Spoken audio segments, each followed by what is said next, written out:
Bonjour à tous, bienvenue sur cette émission littéraire. En ce dimanche 16 juin, je souhaite une bonne fête à tous les papas. Et puis, je vais vous parler d'un auteur qui revient très très souvent sur cette émission parce que c'est devenu pour moi un auteur incontournable. J'aime découvrir tout ce qu'il écrit. En plus, c'est assez impressionnant parce qu'il arrive à passer d'une thématique à une qui peut être totalement différente, tout en gardant sa plume, tout en gardant... c'est assez impressionnant parce qu'en fin de compte, j'ai lu et je suis en plus je suis en train d'en lire un autre, donc c'est assez bizarre de vous parler de Sans remords aujourd'hui. Sans remords, c'est déjà, la couverture est déjà un mystère à elle toute seule. C'est vrai que le titre aussi d'ailleurs, et cette espèce de poupée de chiffon, on ne sait pas trop ce que c'est dans les nuages. C'est vraiment très très impressionnant. Alors il n'y a pas que la plume, c'est vrai qu'il y a aussi dans la couverture quelque chose qui reste vraiment très très mystérieux. Et je vous avoue que c'est une lecture, je vais vous proposer une lecture qui est très addictive, tout en étant en train de lire quelque chose dont je vous parlerai dans une quinzaine de jours, qui est vraiment totalement différent. Il me semble pourtant que c'est aussi dans une série noire, enfin c'est à vérifier parce que l'auteur dans ses écrits, je vais vérifier. L'auteur dans ses romans propose, alors c'est différentes séries. On a des tas de tas de séries, enfin ils font la romance, les thrillers, et là en fait Régis Chaperon il est très impressionnant parce que il peut vous proposer une romance comme il peut vous proposer un thriller, une dystopie. Moi franchement c'est quelqu'un qui m'impressionne pas mal, j'avoue. Alors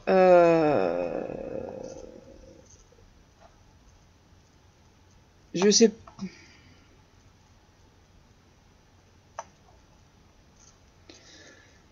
Ouais, alors je sais pas trop.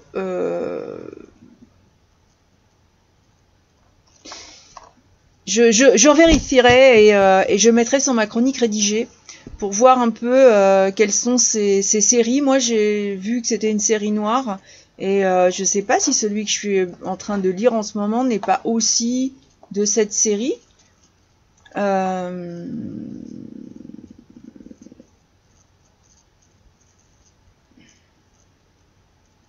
En tout cas, une chose est sûre, c'est que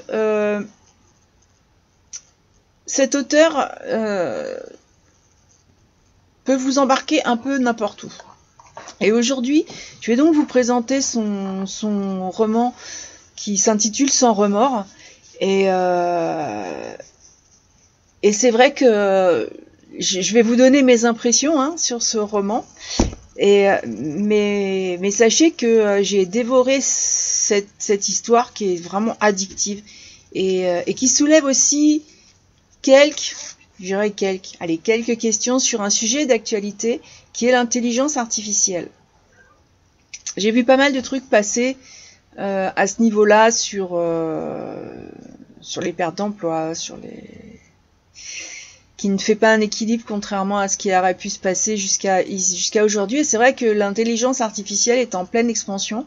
On a même des logiciels maintenant pour détecter ce qui pourrait être fait par une intelligence artificielle. On va même avoir des logos sans intelligence artificielle. Je trouve que le monde devient un peu fou.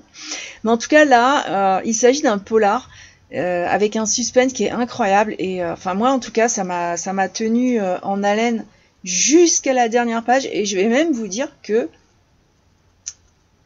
peut-être encore plus loin. Comme si j'attendais quelque chose ou de m'imaginer quelque chose. Je ne sais pas. C'est vrai que quand j'ai refermé la dernière page, bien sûr que j'avais tout se met en place, tout est extraordinaire, mais je sais pas. Il y a quelque chose qui m'a laissé assez pensive. Et dans ce roman, Régis Chaperon nous plonge dans un univers qui mêle une intrigue policière, de la science-fiction. Parce qu'un auteur de best-seller semble écrire depuis l'au-delà, c'est assez fantastique. Et dans les toutes premières pages, moi j'ai été immédiatement happée, hop, dans le bouquin. C'est une énigme qui est captivante et je me demandais comment Frank Raven, qui est l'auteur, pouvait-il bien continuer à produire des romans à succès après sa mort. C'est un auteur en plus vraiment à succès. On a le personnage du lieutenant Morandini aussi, qui est chargé de résoudre cette étrange affaire, plus qu'étrange d'ailleurs. Il est... ce personnage a aussi son côté intrigant. Il est obstiné, il a envie de percer le mystère, parce que en fait, on retrouve Frank Raven suicidé, et c'est totalement incohérent. Donc en fin de compte, on est invité à suivre ce personnage, enfin ces personnages, dans une enquête qui est vraiment aussi palpitante que rythmée, avec des il y a des rebondissements, enfin c'est plus que des rebondissements, c'est vraiment des coups c'est presque des coups de sabre par moment. Ça fait un peu cet effet-là, et au-delà de cette intrigue policière que j'ai vraiment trouvée extraordinaire, le roman soulève, comme je vous l'ai dit, des questions qui sont assez profondes sur l'intelligence artificielle, mais dans la littérature. Et on peut se poser la question aujourd'hui, quel sera le rôle des écrivains dans un monde où des algorithmes peuvent créer des romans à succès? Alors je ne sais pas si c'est réellement possible, j'ai vu passer des trucs, mais après sûrement faut savoir l'utiliser, je n'en sais rien, mais quelle place va-t-il rester pour la créativité humaine? Et ça, pour moi, c'est une grande question. Et étant donné que je suis quelqu'un qui crée beaucoup avec mes mains, et en plus, ça me fait énormément de bien, c'est bon pour mon moral, c'est bon pour... Je me demande ce que je deviendrais si une intelligence artificielle faisait les choses à ma place. J'ai pas envie, en fait. Ça peut être une aide, hein, très certainement, mais qu'elle vienne pas me dire ou faire à ma place ce que je veux faire. Ce ne serait plus moi. Et en fait, la plume de Régis Chaperon, elle est vraiment incisive et très immersive. Et ça me tenait, ce bouquin, je voulais comprendre, je voulais savoir jusqu'à la dernière page, jusqu'au dernier point. Et je trouve que cet auteur a un talent pour créer des personnages qui sont complexes, des dialogues qui sont percutants et qui contribuent à faire de ces romans, et de celui-là en particulier, parce que j'avoue que qui m'a vraiment séduite. C'est une véritable pépite littéraire. C'est vraiment... je crois que celui-là, j'aurais envie de le relire dans quelques années, je pense. En tout cas, je vais le faire lire autour de moi parce que j'aimerais bien avoir le ressenti des autres lecteurs. Parce que pour moi, le suspense, il est vraiment insoutenable. Vraiment. Et donc bien sûr, le suspense c'est formidable parce que quand il est insoutenable comme ça vous tient, ça vous tient, ça vous tient. Et Régis Chaperon a vraiment beaucoup de talent pour créer les rebondissements qui sont inattendus, des twists captivants. Il va, j'en suis sûre, vous entraîner dans une spirale d'énigmes, de mystères, dont vous vous libérez pas. Vous terminez le chapitre, vous vous dites allez, je m'arrête au chapitre. Bah non, c'est encore un chapitre, encore un chapitre, encore un chapitre. Et chaque chapitre vous réserve son lot de surprises, de révélations, et ça vous pousse à tourner les pages. Donc ça devient frénétique. C'est voilà, j'étais avide de découvrir la vérité qui se cache derrière ce polar, qui est vraiment, il est prenant, il est palpitant. Et je dois dire que l'auteur maîtrise vraiment parfaitement cet art de maintenir son lecteur, en tout cas moi, mais je lis jamais les chroniques avant de diffuser la mienne. Donc là, comme tout est fait, je vais pouvoir aller voir, mais j'ai vu qu'en fait, c'est vrai que je ne suis visiblement pas la seule. Donc il a vraiment l'art de nous maintenir en haleine, il joue avec nos certitudes en plus. Et en fin de compte, moi, ça me laisse sans voix devant tous ces retournements de situation. Mes certitudes qui n'en sont plus. C'est dans un polar, on essaye toujours de trouver le qui, du quoi, du comment. Et là, amusez-vous parce que la lecture, c'est aussi un plaisir, c'est aussi pour s'amuser. Mais préparez-vous en tout cas à une lecture qui est vraiment addictive, qui va vous tenir comme ça jusqu'à la dernière ligne. Donc prenez du temps. Moi, je lis le matin avant de prendre mon petit déjeuner. Enfin, je prends mon petit déjeuner en lisant, et le soir, souvent, comme je regarde pas la télé, je lis. Mais j'ai trouvé que ça trop court, quoi. J'aurais pu prendre les 2 jours entiers. Enfin, ça m'aurait pas pris 2 jours du coup pour le lire, pour tout découvrir. Et parce que sinon, je reste dans l'attente frémissante. D'ailleurs, d'une possible suite aussi. Et avec un tel suspense, on ne sait pas où va vous mener cette intrigue. C'est plein de retournements de situation. Quand on croit avoir mis le doigt sur quelque chose, eh ben non. Ou si. Voilà. Alors, Régis Chaperon est un auteur indépendant, il écrit en français. Le roman dont je vous parle, en version brochée, fait 283 pages et je vous ai mis les liens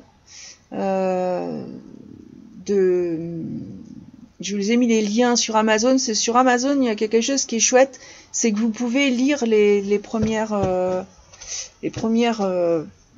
pages, ou premier chapitre en tout cas, et vous faire une idée. Donc vous n'êtes pas obligé d'acheter le bouquin sans avoir pu vous immerger déjà dans l'histoire. Et comme moi, ce roman, il m'a attrapé vraiment tout au début, c'est intéressant, je pense. Cette possibilité offerte est très intéressante. Donc je vous mets les liens et vous me direz. Mais j'ai quand même envie de parler avec vous de l'impact de l'intelligence artificielle, si ça vous branche.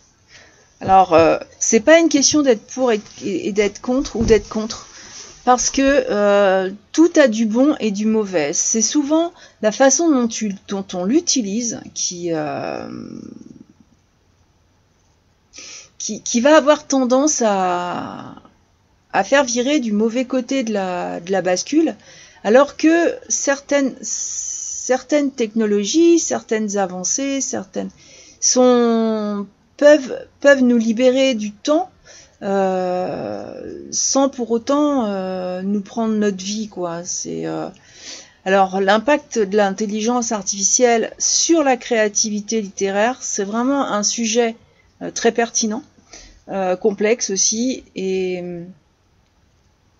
quand on voit les technologies numériques qui progressent à grands pas, de plus en plus d'outils basés sur l'IA sont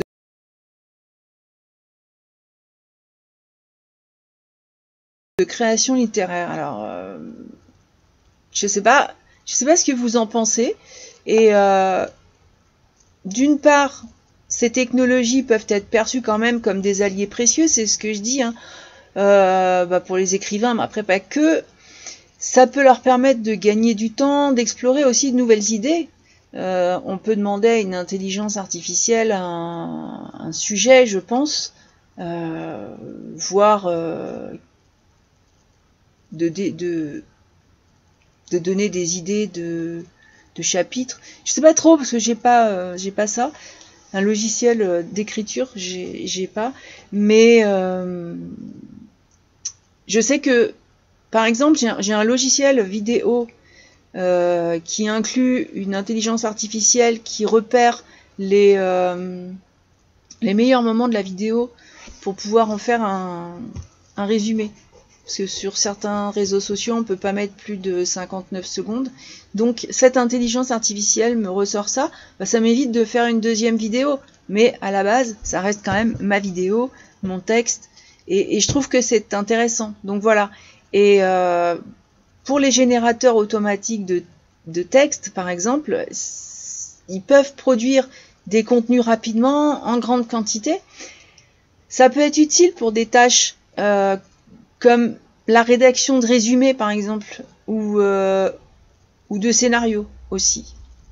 Mais d'un autre côté, l'utilisation de l'IA dans la création littéraire, moi, je vois que ça suscite des inquiétudes quant à la perte de l'authenticité et de l'originalité de l'œuvre. C'est-à-dire où va aller piocher l'IA ses idées, et c'est tout. Si tout ce à quoi elle a accès sont des contenus IA, au bout d'un moment, elle va s'auto-alimenter et ça va, à mon avis, pas faire des trucs super géniaux. Donc en fait, la créativité humaine repose sur des émotions, sur des expériences, des perspectives assez uniques, des éléments qui peuvent être très difficiles à reproduire de manière authentique par une machine. Est-ce que la machine peut lire dans vos pensées? Point de suspension. Parce qu'en fait, c'est là. L'imagination humaine, elle est là. Et elle n'est pas dans une technique très...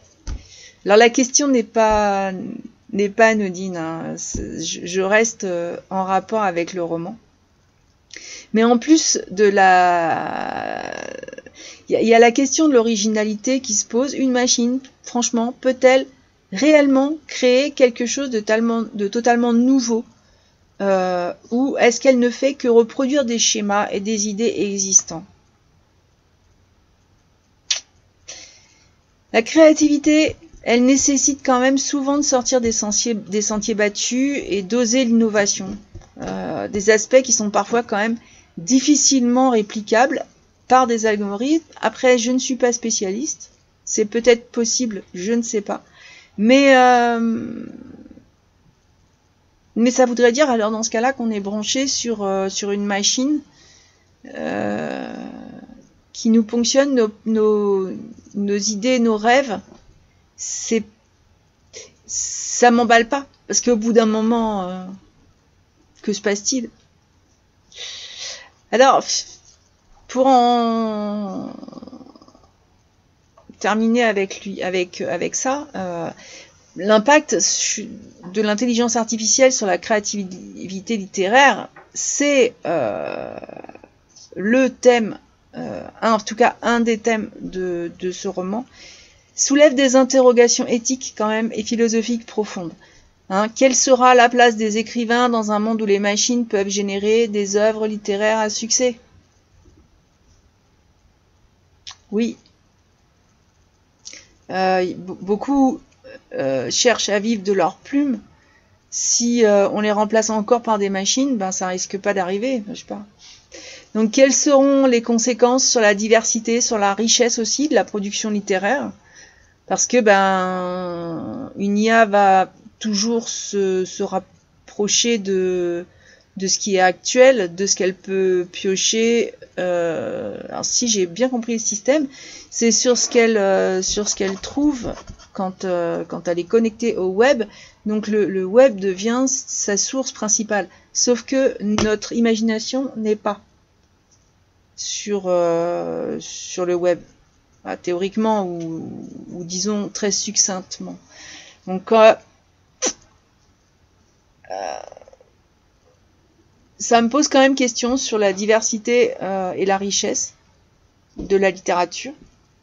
Et si l'IA offre des opportunités, bien sûr, et des avantages on peut pas, c'est indéniable, hein, dans le processus créatif, il est essentiel quand même de réfléchir, à mon avis, de manière critique, aux limites, aux implications de son utilisation, dans la création littéraire, mais aussi ailleurs. Là, je parle de création littéraire parce que on parle littérature, mais la pertinence de ce débat-là est quand même brillamment abordée dans le roman de Régis Chaperon, parce que, pour moi, il offre une réflexion qui est fascinante sur l'avenir de la littérature à l'ère de l'intelligence artificielle. Mais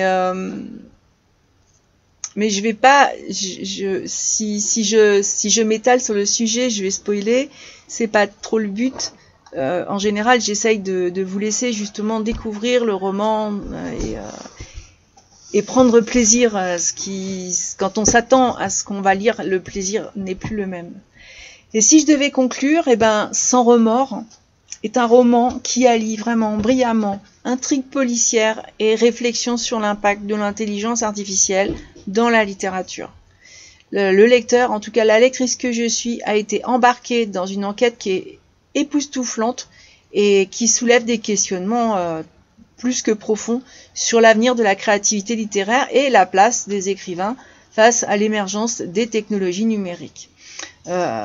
Régis Chaperon a su créer un univers qui est riche en suspense, en rebondissements, et il aborde des thématiques contemporaines et très essentielles, selon moi. Ce polar est original, il est addictif.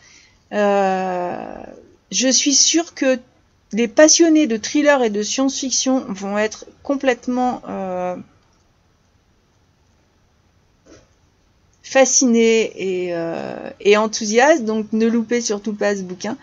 Et ça vous amènera à réfléchir sur les enjeux de l'IA dans le monde de la littérature, et puis en ouvrant un peu dans le monde de l'art en général. Mais Sans remords, c'est de mon point de vue, c'est une véritable réussite littéraire, et ça mérite d'être découvert, ça mérite d'être partagé. Alors moi qui partage énormément mes lectures, vous imaginez bien que je vais inonder mon entourage avec ce roman. Et c'est une lecture aussi qui est divertissante, hein, très enrichissante, qui est à mettre entre toutes les mains, parce que c'est une immersion vraiment passionnante dans un monde où les frontières entre l'humanité et la technologie se font de plus en plus ténues. Ah ah. En tout cas, je ne peux que remercier Régis Chaperon qui me fait confiance pour faire les chroniques et parler de ses livres. Et je vais vous lire la note de l'auteur parce que je la trouve très intéressante. Donc, Régis Chaperon écrit « Cette histoire est née grâce à mes lecteurs qui me demandent régulièrement comment je faisais pour écrire aussi vite. Je leur répondais chaque fois que si je pouvais écrire plus vite encore, j'aurais alors la joie de leur proposer beaucoup d'autres histoires. L'idéal, leur disais-je, aurait été de posséder un ordinateur qui lisait dans mon esprit pour écrire à ma place. L'idée était là, évidente, vibrante. Elle a germé et vous avez entre les mains l'histoire qui en découle. J'espère que ce nouveau roman vous plaira et que vous n'hésiterez pas à m'en faire part en laissant un avis lecture. » Donc là, cette petite phrase en dit un petit peu plus sur l'histoire. Je n'irai pas plus loin, si ce n'est que on peut aussi se poser les questions d'intelligence artificielle dans toute forme de créativité, que ce soit même au niveau du dessin. On a eu le dessin assisté par l'ordinateur, mais là en fait c'est vrai que de plus en plus on assiste à des... Enfin je vois sortir des choses qui n'ont pas eu la main de l'homme, et c'est fort dommage. Donc je vous laisse réfléchir à la question. En attendant, je vous souhaite un bon dimanche, et moi je vous dis à la prochaine.